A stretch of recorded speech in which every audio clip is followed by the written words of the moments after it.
மயிலாடுதுறை மாவட்டம் சீர்காழி அருகே புதிய தார் சாலை தரமற்ற முறையில் அமைத்ததாக புகார் கூறும் கிராம மக்கள் ஒப்பந்ததாரர் அவசரமாக பேட்ச் ஒர்க் செய்ததாக கூறி சாலை மறியல் போராட்டம் நடத்தினர்.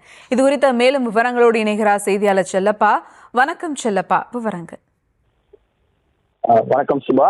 மயிலாடுதுறை மாவட்டம் சீர்காழி ஊராட்சி ஒன்றியத்துக்கு உட்பட்ட புங்கனூர் முதல் ஆதமங்கலம் வரை உள்ள சாலையை ஆதமங்கலம், காடாக்குடி, புங்கனூர், பெருமங்கலம், ரெட்டி கோடங்குடி, மருதங்குடி உள்ளிட்ட கிராமங்களை சேர்ந்த பொதுமக்கள் பயன்படுத்தி வந்தனர்.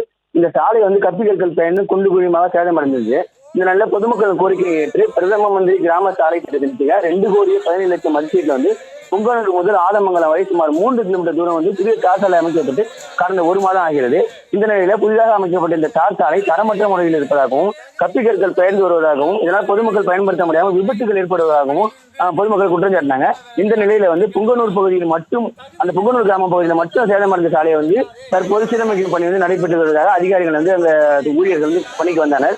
இதனை அறிந்த ஆதமங்கலம், ரெட்டி கோடங்குடி, காடாக்குடி உள்ளிட்ட கிராமங்களை சேர்ந்த பொதுமக்கள் சீரமைப்பு பணியை தடுத்து நிறுத்தி அங்கு போராட்டத்தில் ஈடுபட்டாங்க.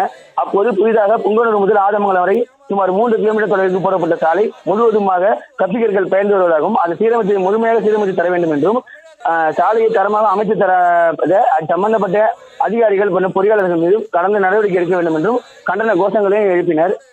இது குறித்து தகவல் இருந்து அங்கு வந்த வைத்தீஸ்வரன் கோவில் போலீசார் மற்றும் சீர்காழி ஊராட்சி ஒன்றிய பொறியாளர் போராட்டத்தில் ஈடுபட்டவர்களும் பேச்சுவார்த்தை நடத்தினர். அப்போது புங்கனூர் முதல் ஆதமங்கலம் வரை சேதமடைந்த சாலையை முழுவதுமாக சீரமைத்து தரப்படும் என்றும் போராட்டக்காரரிடம் அதிகாரிகள் தெரிவித்தனர்.